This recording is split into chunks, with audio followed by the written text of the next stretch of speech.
On se retrouve du coup dans la future résidence principale. Vous voyez derrière moi du coup les escaliers qui mèneront à l'appartement du premier étage. Et après moi je vais venir cloisonner du coup juste derrière moi pour avoir l'entrée de mon appartement au rez-de-chaussée. Ici je refais quand même pas mal de choses puisque c'était un atelier avant, donc il y a une petite reprise quand même à faire, élec, plomberie, installer une cuisine, changer la salle de bain puisque comme vous pouvez le voir elle est un peu vieillotte. Et puis ici je dois refaire quelques menuiseries derrière moi qui sont en simple vitrage et après j'aurai un jardin pour ma petite kiwi. Et puis voilà, ça va faire une belle pièce de vie. The premier jour de travaux. On va casser des murs, on va casser des plinthes, on va casser des meubles. Image. Ça va très bien se passer parce qu'on a quand même un artisan qui nous rejoint parce qu'on n'est pas Les pro du pros bâtiment.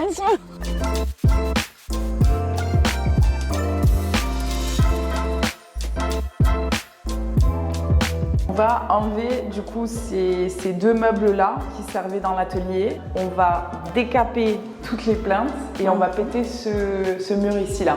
Oui. Là, ça va être l'espace du coup séjour de la part du bas. Une bibliothèque toute hauteur sur ce mur-là. Il y aura sûrement un petit patchwork, un peu de cadres, de trucs un peu colorés. Elle a besoin d'être rassurée, la madame. Et devant, un écran, tu sais, que tu peux descendre pour projeter à la place du mur qui va tomber, le canapé avec des petits fauteuils, des trucs un peu cosy. Et après, on rentre dans la salle à manger. Donc la cuisine, que de base j'aurais voulu là-bas sous la fenêtre pour cuisiner devant le jardin et tout, pas possible. Donc sur ce pan de mur là. Là devant j'aurais pensé un petit îlot, plan de travail, soit une table rectangulaire qui fera aussi bureau, soit une table ronde ici. Mon coffee corner. Et ici peut-être un petit géranium. Il n'y a plus qu'à. Allez, start.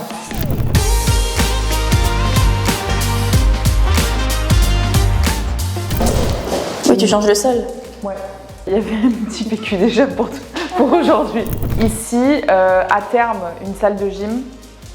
Mais avant, on change toute la chaudière et tout le conduit et tout parce que c'est au gaz. Tout le gaz, ça part. Il me change toutes les prises ici. Il y a le tableau aussi avec le compteur, donc tout va être remis aux normes. Et au niveau plomberie, du coup, on refait tout quoi. Et donc là, ça va directement sur le jardin. Oui. Il y a la kiwi, elle découvre. Ah. C'est le premier pipi. Elle marque son territoire. Surtout que les chiens, ils ont des voisins, alors quand elle va découvrir qu'il y a des chiens à côté... Les copains. Non.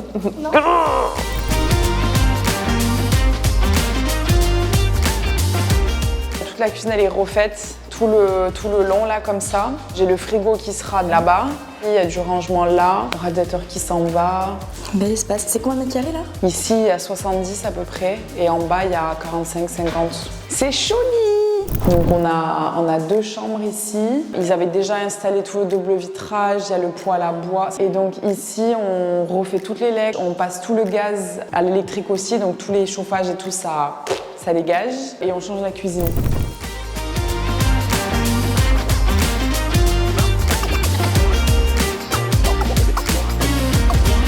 Bon, et bien la première journée de chantier est terminée. Donc ce qu'on a déjà fait, c'est qu'on a cassé le mur qui sépare le séjour de la cuisine. On a tout enlevé, on a remis du coup du ciment dans le sol, on a refait un petit peu aussi les poteaux qu'il y a derrière. On a cassé toutes les plaines de carrelage et mine de rien, c'est pas si simple parce qu'il y en a qui se pètent en 1000 morceaux, donc ça a été un peu long à faire. Et ensuite, on a démoli la cuisine aussi de l'étage, les quelques meubles qu'il y avait, etc.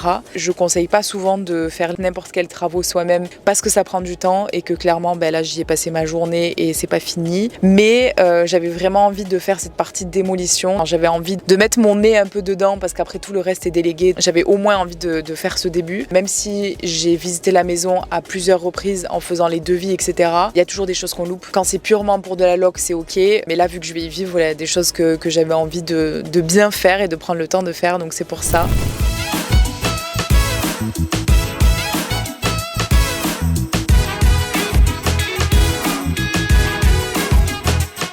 Et voilà, la première semaine de travaux officielle est du coup passée, c'est terminé. On a pas mal avancé déjà sur le chantier. Et vu que j'y retourne aujourd'hui, j'y vais tranquillement pour monter certains meubles sanitaires. Parce que oui, j'ai déjà commencé à faire des erreurs sur ce chantier. Je vous en dirai plus un petit peu plus tard. Je vous emmène avec moi et je vais vous montrer tout ça.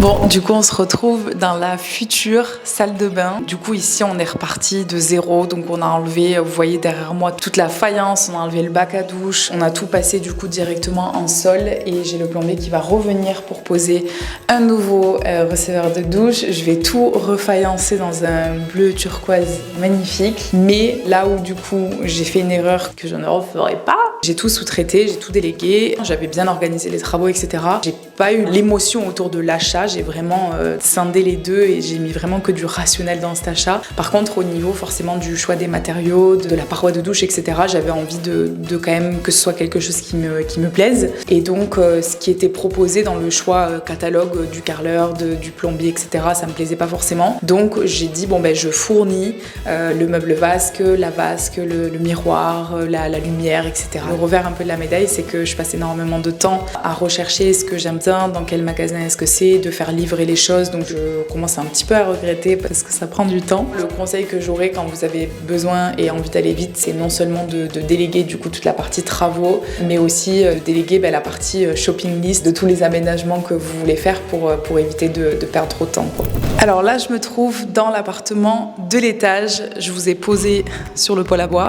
Ici, les travaux seront quasiment terminés cette semaine. On a enlevé tous les chauffages qui étaient au gaz. On a changé du coup toutes les alimentations électriques parce que c'était plus aux normes. On va replaquer cette semaine tout le mur de la cuisine pour que du coup tout soit propre au niveau après des canalisations et des arrivées électriques. Et au niveau de la salle de bain, il va y avoir juste un pare-baignoire qui va être installé, donc la colonne. Je vais quand même repeindre pour qu'on parte d'une base nickel chrome. Quelques petites finitions et ici ce sera prêt à être aménagé.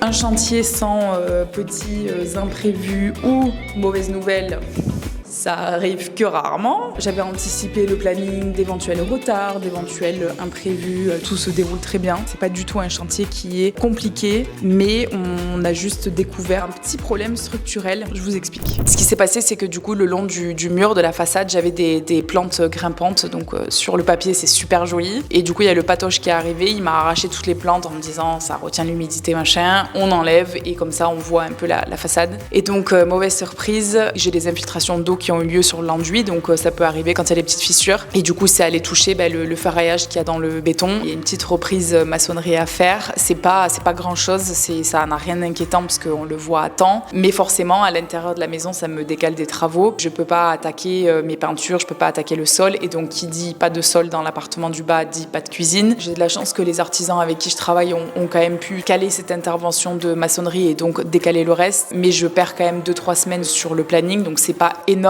Mais sur des travaux qui étaient supposés durer que 1 mois et demi, forcément 2-3 semaines c'est quand même beaucoup. C'est pénible en termes de coûts aussi, mais c'est pour ça qu'on vous dit tout le temps, prévoyez l'enveloppe imprévue parce qu'au final, moi avec ça je vais la bouffer. En tout cas, si je fais un petit récap de cette première semaine de chantier, je suis super contente. C'est-à-dire qu'on a pu faire la démolition, ensuite on a le plombier qui a tiré du coup tout ce qu'il fallait pour séparer vraiment les deux appartements et donc repartir aussi de zéro sur la salle de bain du rez-de-chaussée. L'électricien aussi qui a quasiment terminé toute la reprise pour tout remettre aux normes et le plaquiste du coup qui est venu plaquer le rez-de-chaussée, qui a pu faire la fermeture du coup de l'appartement du rez-de-chaussée aussi. Donc du coup la semaine prochaine tout ça devrait être terminé. À l'étage il va y avoir la cuisine qui va être installée début mars. En même temps viendra du coup le maçon au rez-de-chaussée. En tout cas c'est une première semaine qui a été bien remplie. Je suis hyper contente de voir l'évolution. Ça fait trop plaisir de voir tous les jours quand on vient qu'il y a de nouvelles choses qui ont été faites et que ça me rapproche aussi de la date à laquelle je vais pouvoir m'installer quoi. En tout cas je continue à vous filmer tout ça pour vous montrer la suite de mes petites péripéties. Et puis voilà, je vous dis à bientôt.